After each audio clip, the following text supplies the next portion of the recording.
পশ্চিমবঙ্গতে আমাদের মতন যারা মাধ্যমিক পাস আছে, উচ্চ মাধ্যমিক পাস আছে, তাদেরকে কোনো সরকার, রাজ্য সরকার তাদের কোনো দায়িত্ব নেয় না বা ব্যবস্থা করে দেয় না। চাকরির ব্যবস্থা নেই, হ্যাঁ, কারণ বহু বছর হয়ে গেল সরকারি চাকরির কোনো ওই যে বলছে বেকার ভাতার 1500 টাকা করে ধরিয়ে দিচ্ছে। তারা কি করবে 1500 টাকা দিয়ে? আর কোনো আর একটা চাকরি দেয় না বা কাজ দেয় না। হয়তো 18 বছর, 20 বছর, 22 বছর হচ্ছে, হয়তো রাজমিস্ত্রি কাজে চলে যাচ্ছে। হ্যাঁ, এটাই। এখানে বেশিরভাগই তো সব বাইরে রাজমিস্ত্রির কাজ হ্যাঁ চলে যায়। হ্যাঁ, আপনাদের এই গ্রামে কোনো রকম কাজ নেই? সেরকম তো কাজ দেখতে পাচ্ছি না। আমরা তো মাধ্যমিক পাস করেছি, এখন টোটো চালাচ্ছি। কোনো টোটো চালাচ্ছেন? আচ্ছা, কোনো কাজের ব্যবস্থা নেই এখানে।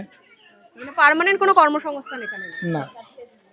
আচ্ছা, বলছি আপনাদের গ্রামে তো শিক্ষিত ছেলেরা পড়াশোনা তো করছে, শিক্ষিত হচ্ছে, তারা কি চাকরি বাকরি পাচ্ছে নাকি সব বাইরে চলে যাচ্ছে পরিযায়ী শ্রমিকের কাজ করতে? নাকি সব টোটো চালাচ্ছে? বাইরেই যায়, চাকরি বাকরি এখন কোনটা? চাকরি বাকরি তো এখানে নেই, চাকরি বাকরি এখানে নেই। সবই বাইরে চলে যাচ্ছে। কত কি করে তারা, বাইরে কি কাজ করে? রাজমিস্ত্রি, আর কি করবে নাকি? শুধু রাজমিস্ত্রির কাজ করে। আচ্ছা, গরিব মানুষদের কি শুধু মানুষে ভোটটা নেয় বলুন? ভোট আছে আমাদের, শুধু ভোট দেয়? না ভোটটাকে নিয়ে নিচ্ছে ভোট তো নিয়ে নেবে, গরিব মানুষদের। গরিব মানুষ তো ভোট নিয়ে নেবে। আর আপনাদের যে এই যে প্রকল্পের সুবিধা দেওয়ার কথা, যেটা কোথায় আমরা মাছ ধরে হয়তো গঙ্গাতে মরেও যেতে পারি, কিন্তু আমাদের কোথায় কি কিছুই নাই তো, কিছু নেই তো এগুলো। আলো মা, এগুলো কিছু নেই তো। মৎস্যজীবীদের জন্য কিন্তু প্রকল্প করা হয়েছে। হ্যাঁ, তো আমরা মৎস্যজীবী। হ্যাঁ, এই দেখো মা, আমাদের কাছে কাঠ ফাট সবই আছে, আমি দেখাচ্ছি তোমাকে। হ্যাঁ হ্যাঁ হ্যাঁ। এই দেখাচ্ছি আমি, আমার কাছে মাছ ধরার কাঠ সবই আছে মোটামুটি। এই দেখো আমি দেখাচ্ছি, আমাদের কাছে সবই আছে মা। তো ছোট কাঠটা থালি পরে আর বুঝতে পারতো। আমরা মৎস্যজীবী, হ্যাঁ এখানে আমাদের আলোয়া দেখো হ্যাঁ, কয় বছরের ইয়ে আছে এই তো সব। এই যে মৎস্যজীবীর যে কার্ড, সেই কার্ড রয়েছে। আপনাদের সমুদ্র সাথী প্রকল্পে কিন্তু আপনাদের এই যে আপনারা যাচ্ছেন মাছ ধরতে, দুর্ঘটনা হলে বা একটা মাসিক ভাতা সেটা দেওয়ার কথা রাজ্য সরকারের পক্ষ থেকে, আপনারা কেউ পান না সেই ভাতা? না না, কেউ পাইনি, কেউ পাইনি মা। আমরা এমনিতে এমনি খারাপ মা, ভালো কথা বলতে যায় খারাপ হয়ে গেছে। যারা হোমরা চোমরা আছে তারা ঠিক বলতে যায় মা, তোমার চাইতে ছোট মেয়ে, আমারও মেয়ে আছে, কিন্তু একটা কথা বলতে যায় খারাপ হয়ে গেছে, ওই জন্য আগে এখানে চলে এসেছি।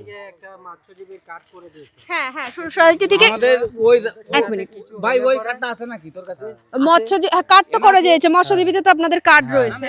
মৎস্যজীবী কার্ড করে দিয়েছিল, হ্যাঁ। ওই কার্ডটা আমাদের রাখা আছে, বলেছিল কিছু হলে পরে এটাতে টাকা পাওয়া যাবে। হ্যাঁ ঠিক, রাজ্য সরকারের সেটা পক্ষ থেকে তো করেছিল। ব্যবস্থা করা হ্যাঁ, হয়েছে। এটা এই আমাদের ইসের থেকে, ভিডিও থেকে বলেছিল। হ্যাঁ। দিয়ে মৎস্যজীবী কার্ডটা করে রেখে দিয়েছি, হুম। দিয়ে এখন ওটা রাখাই আছে। আচ্ছা, যারা ধরুন এই মাছ ধরতে গিয়ে মারা যায়, তারা সবাই টাকা পায়? পরিবারের সাহায্য পায় পরিবার? না না না, না পাই না, কিচ্ছু পাই আমি না। একটা কথা বলছি, তুমি আমার মেয়ে মতো, আমি কথাটা বলে নেই। হুম হুম। শোনো, আমাদের এখানে একটা ছেলে মারা গিয়েছিল, হ্যাঁ, জল ডুবে মারা গিয়েছিল, কিন্তু টাকা হয়তো 10,000 পেয়েছে, এর বেশি পাইনি। 10,000 টাকা দিয়ে কি হবে? কিছু হবে না মা, ও তো এলআইসি ছিল 3 লাখ টাকার, তো কোথায় পাবে? কোথাও পাবে না।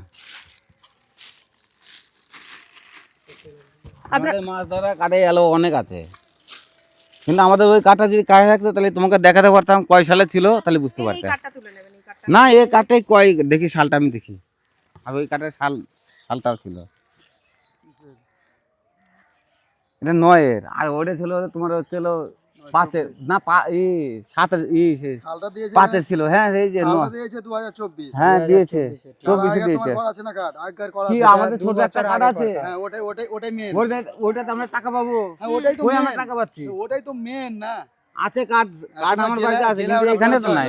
করে দিয়েছিল হ্যাঁ, জেলা। এটিএম কার্ডের মতন কার্ড করে দিয়েছিল। হ্যাঁ। হুম হুম। ওটা এটিএম কার্ডের মতন। এটাতে করেছে BSF দের পাসপোর্ট। হ্যাঁ, পাসপোর্টের। আচ্ছা আচ্ছা।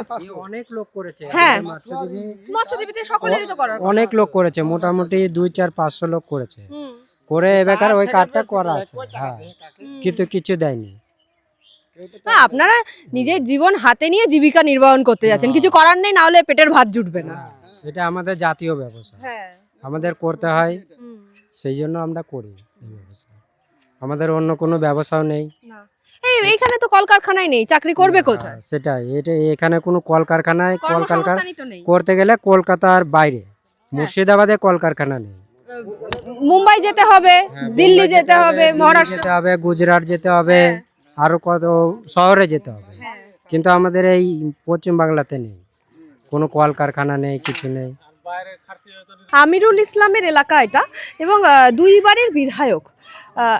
এই এলাকায় আবার মানে 26-এর বিধানসভা ভোট আসছে, এলাকায় কিরকম কি কাজ করলো? কারণ আমি এই এলাকায় থাকি না, কিন্তু আসার সময় দেখলাম যে টোটোতে আসতে কিন্তু অবস্থা খুবই খারাপ হয়ে গেছিল, রাস্তাঘাটের যা অবস্থা ছিল। রাস্তা এর আগে ভালো ছিল না, এখন পর্যন্ত ভালো করতে লেগেছে, ভালো করছে। এর আগে প্রচন্ড খারাপ ছিল রাস্তা, কিন্তু অনেকটা অংশের রাস্তা এখনো তো খারাপ রয়েছে। এখনো খারাপ আছে, একে একে ভালো করতে আর আসছে, একে একে ভোট আস্তে আস্তে ঠিক করে দিবে বলে। আচ্ছা, আপনাদের এখানে মানে মানুষের প্রধান সমস্যাটা কি? এখানে শুধু কি গঙ্গা ভাঙন? সেখানে গঙ্গা ভাঙন আছে, আর সব ইনকামের সুবিধাও নাই, কলকারখানাতে কিছু নাই। একেবারে হ্যাঁ, ঠিক কথা বলেছেন। এই যে পশ্চিমবঙ্গে যে কলকারখানা, শিল্প, কিছু নাই, সেরকম শিল্প কিছু নাই। সব বিড়ি বানাতে সব সঙ্গে চলছে, ভালো বিড়ি বানিয়ে কোনো কারোর সংসার চলবে? হ্যাঁ, বিড়ি বানিয়ে কত টাকা মানে পায়, বা মানে কত বিড়িতে কত টাকা হয়? বিড়ি বানিয়ে কেউ 1000 বিড়ি বানবে, 200 টাকা পাবে, দিন মান ধরে খাটতে হবে, সকাল থেকে সন্ধ্যা সারা রাত খাটছে, আচ্ছা 200 টাকা কি হবে এটা? আচ্ছা, এখানে সব ছেলেরাই কি ওই পরিযায়ী শ্রমিক, বাইরে কাজ করতে চলে যায় বেশিরভাগ? হ্যাঁ, এখনকার ইয়ং ছেলেগুলা সব বাইরে যাচ্ছে, আর বয়স্ক লোক তো আর কেউ বাইরে যেতে পারবে না হাঁটতে, ইয়ং ছেলেগুলা যাচ্ছে। পরিযায়ী শ্রমিক প্রচুর এই গ্রামে। হ্যাঁ, শ্রমিক সব, মানে কোনো লেখাপড়ার দিক দিয়ে হয়তো কম, ওই জন্য সব বেশি কাজের দিক দিয়ে বেশি। আচ্ছা, আর এখানে কলকারখানা হলে ভালো হতো মুর্শিদাবাদ। মুর্শিদাবাদে কলকারখানা হয়তো সবাই কাজ করে খেতে পারবে, গ্রামে পার্শ্বে কাজ করবে, কেউ বাইরে যাবে না, দূরে পারে। কারণ এখানে তো কাজের কোনো ই নাই, যদি কোনো কাজ হচ্ছে তো কাজ করার মতন লোক সেরকম নাই যে কাজ করাবে। আচ্ছা, আপনাদের এই যে গঙ্গা ভাঙন, এটা তো মানে বহু বছর ধরে প্রায় রয়েছে এবং বাড়ছে দিনের পর দিন। এখানে আপনাদের এই নিত্য দিনের কাজ করার তো একটা সমস্যা হয়ে যায়, স্নান করা, জল তোলা, মানে কাপড় কাচা। হ্যাঁ, প্রচুর অসুবিধা হয় লোকের, সব মেয়ে ছিল আজ থেকে স্নান টান করছে, অসুবিধা হচ্ছে, নামতে উঠতে অসুবিধা, এটা সিঁড়ি ঘাট করতে বলে হেরান তা করেনি এখনো পর্যন্ত কোনো সিঁড়ির ঘাট নেই। আচ্ছা, এইটুকু যে ব্যবস্থা করে মানে মোটামুটি আপনারা নিজেরাই করেছেন? না, এটা ওরাই করেছে, এমপি থেকে, আমাদের মমতা সরকার থেকে করেছে, কিন্তু ভালোভাবে করে না কাজ। হ্যাঁ ঠিক, 200 কোটি টাকা দিয়ে 200 কোটি টাকার কাজ কিছু হয়নি তো, বালির বস্তা দিয়ে কাজ কি কাজ হয়েছে এগুলো? তাও এগুলো কাজ হয়েছে, মজবুত হয়েছে বলছি।